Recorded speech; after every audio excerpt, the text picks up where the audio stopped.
Hey there, Kenneth French of Vast Voice, telling business secrets to entrepreneurs. We're very, very happy you stopped by. Either you're going to watch this or listen to this because you want to take your business to the next level. You're probably an entrepreneur who's either just starting out or you've been around for quite a while and you want to take your business to the next level. You're probably a real estate investor, maybe even a real estate agent, maybe a professional or of some sort, professional advisor of some sort. And well, you are stopping by because you need some valuable advice from one of the top industry leaders there is. Anyway, thank you very much. Once again, Kenneth French, Vast Voice, telling business secrets to entrepreneurs. Really glad that you stopped by. Profit sharing plans. No one really thinks that those are valuable, but how about this? The year has already gone by. You think nothing you can do about your taxes, nothing to lower your taxes. Your CPA says, you can't do anything to lower your taxes. Well, actually, because you had a 401k, let's say you're a solopreneur, the answer to that is you actually still might be able to lower your taxes. Is that a surprise? Well, you're probably surprised is that the same thought of, 401ks are nothing, IRAs are nothing. Well, yeah, even looking back to the prior year, in some cases, you can lower your taxes. So that's why I sometimes think that qualified plans can totally help entrepreneurs. Hey there, my name is Kenneth French. I'm with vastsolutionsgroup.com or with Vast Voice, telling business secrets to entrepreneurs. And I'm hanging out with none other than Lily Falconer. What's up, Lily? Hi, everybody. Super excited about today's topic. It's one that's near and dear to my heart for multiple reasons, and we'll get right into it. Thanks, Kenner. So think about it. We just today signed someone up who, they had a tax liability. Their CPA said, no, you can't do anything to your taxes. Actually, in this year, he had a low tax liability for him, $35,000. That's totally low for this guy. I said, hey, there's a couple of things we could jigger around, move around, and we ended up making it so he had zero tax liability. But more than anything, he wants to start, getting money for retirement. So he socked a bunch of money away for retirement. And boom, two things are accomplished. Actually, there's a whole bunch of things accomplished, but two main things. Has money for retirement, or at least a start, right? Number one. Then number two, it erased his tax liability. Oh, by the way, number three, all legal. Everything was legal. So that's just one example what you can do with a qualified plan. And a lot of times, qualified plans can help a business owner, especially a solopreneur, by preparing for retirement, lowering your taxes, and a whole host of other things. What are your thoughts? I almost called you Lori. Lily? We've had a Lori on the show, so don't worry about it. There you go. It's okay. Yeah, I totally agree. I think more importantly, let's talk about the types of qualified plans that you can have. So let's go through those. I mean, are you talking about an individual retirement account, such as most commonly known an IRA, a rollover IRA, or a Roth IRA? Or are we talking about qualified plans as an individual 401k or a profit sharing plan? I mean, which direction do you want to go with first? Holy mackerel. Let's start with, how about this? Let's start with the taxation of both. You already said, I think you said Roth, which is after-tax savings, and then a traditional, let's say, IRA, pre-tax savings. So there's two different buckets, okay? I'm going to talk about the pre-tax savings in an individual retirement arrangement, or also, I'll say a 401k, also a profit sharing plan, also kind of a defined benefit plan. The entrepreneur puts in money right off the bat. Generally speaking, they get to save money in taxes. So it's pre-tax. Money goes in pre-tax. Generally speaking, whatever their tax rate is, really generally speaking, that's what they save in taxes in that year, for that calendar year when they do their taxes. So it's really, if someone has a big tax liability, sometimes it makes sense to look at those types of qualified plans. I'll go over those again. IRAs, individual retirement arrangements, 401k plans, profit sharing plans, defined benefit plans, cash balance plans. So those are kind of the pre-tax bucket, if you will. Now, I'm going to ask you to throw out some idea, kind of the definition, if you will, of Roth, let's say IRAs, and maybe Roth 401ks, and how the taxation differs. So let's just talk about how the taxation differs from what I've just mentioned, with the pre-tax elements. Yeah, so on the pre-tax element, there's, they both carry a limit of the amount of contribution that you can make to both of them. And on the pre-tax, meaning the money is coming out of your check prior to the total amount that is the IRS is claiming that they can tax you against. And you're taking that and putting it into an IRA that's pre-tax, meaning that when you go and take it out, the government still wants to tax you on it. So they're going to go ahead and say, hey, when you go and take that out, whether it's because you've reached the age of maturity through an RMD, or because you want to do an early distribution for, whatever reason that you need it, there's a pre-penalty plus a taxation. With post, you've already paid taxes on that money, which means that when you want to take it out, yes, there's a penalty if you're under the age of 59 and a half to take it, but you've already paid your taxes on it. So you can do that as well and not have to worry about that part of it, just the penalty. And to Kenner's point, you can do both. You can do both a pre-tax contribution and double it up and do a post-tax contribution. That's known as a backdoor. So you can turn around and make a $6,500 contribution into your IRA, do a Roth conversion, and then you have the post. And the IRS, actually, it looks like what was a $6,500 contribution now is a $13,000 one, reducing your tax liability, and you get to keep that money as opposed to giving it to the IRS because you owe them that. So that's the benefit of post versus pre and doing a conversion. Now, you bring up a really good point. A lot of people forget you can do both.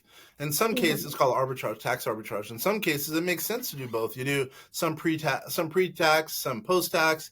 I mean, it is pretty powerful if you do that. Because, that being said, I should say, usually what I believe in, if someone's got a low tax liability year, usually it makes sense to do a Roth. So Roth IRA, Roth 401k. And if they're having a huge tax year, usually it makes sense to do things pre-tax. But it really depends on the circumstance. That's why you have to talk to your advisor really to determine which one makes sense. By the way, going back to that example where we just signed up the guy today, he had a low tax liability, but for him, because his tax liability normally is really big. But the cool thing is for him is he ended up with zero tax liability, and that was his goal.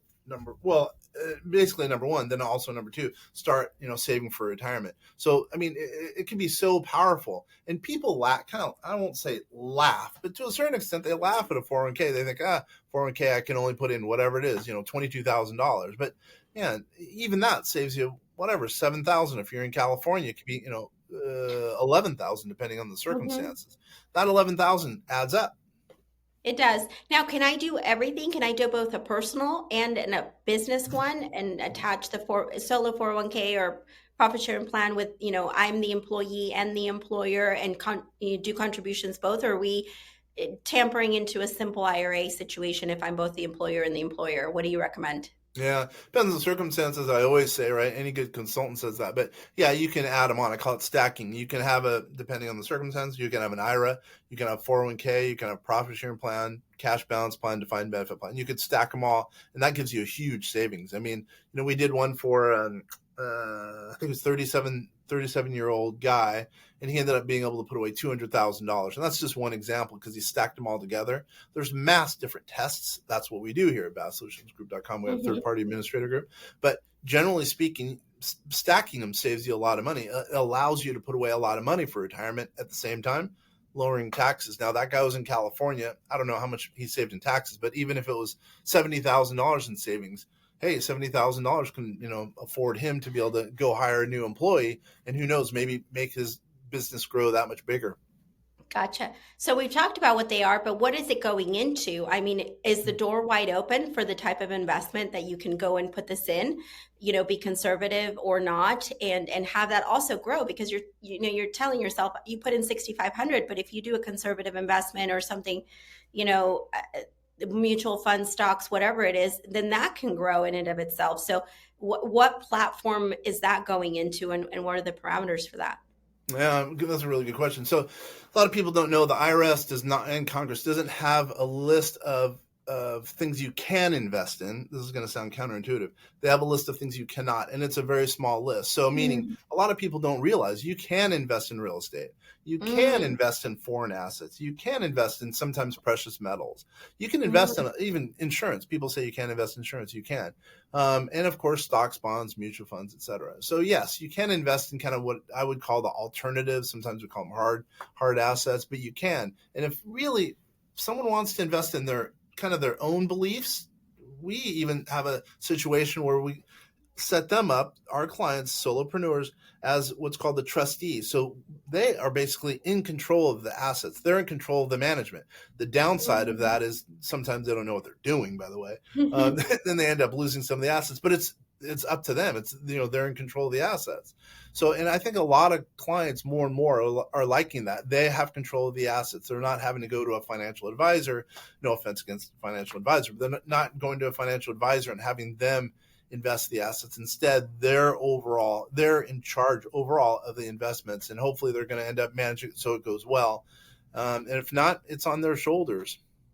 Gotcha. So is that the equivalent of a self-directed profit sharing plan? Or so basically that's the distinction between the two. Gotcha. That's exactly okay, right. That's great. Yeah. I think this is really important. I think one thing that we haven't touched on, because we look at the now, and the now is, I don't want to give money to the IRS, right? But at the end of the day, you really got to think about the fact that you are saving to be able to sit on a front porch looking over a mountain sunset and say, I don't got to worry about my finances. And at the end of the day, that's the most important thing, is you are saving for your future. So not only are you reducing your tax liability, but it's very important that you think about what it is that you're going to do when you don't want to do what you're doing today anymore.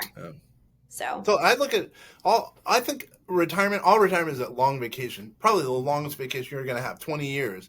And do you want to go back and work during vacation? Probably not, right? And well, you're right. If you can amass the money, then you're looking at, let's say, a golf course, just having fun, or a beach, having fun, right, for 20 years. But let's say you haven't worked or you haven't amassed enough net worth, and all of a sudden 10 years down the road, you're having to work, and that's probably not what you want to do, right?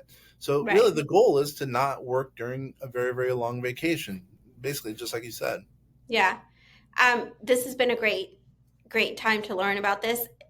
I think the takeaway on this podcast is you can stack. There is not just one way to skin this cat. You can go and contribute in multiple ways to reduce your tax liability. And at the end of the day, it's an investment in yourself for your biggest vacation later. So give us a call. You can go to our website.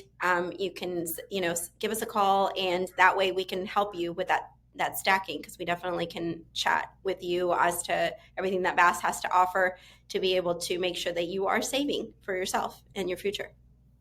Love it. Love spending time with you, Lily. It's been always been a pleasure. For any of you out there, if you need anything, just like she says, go to the website, vastsolutionsgroup.com. We're easy to contact. You see us all over social media now, at least. So please go ahead and stop by. Hopefully we can help you in some way. It's been a pleasure hanging out with you once again, Lily, and it's been a pleasure hanging out with all you out there as well. Thank you very much. Pleasure. Bye, everybody.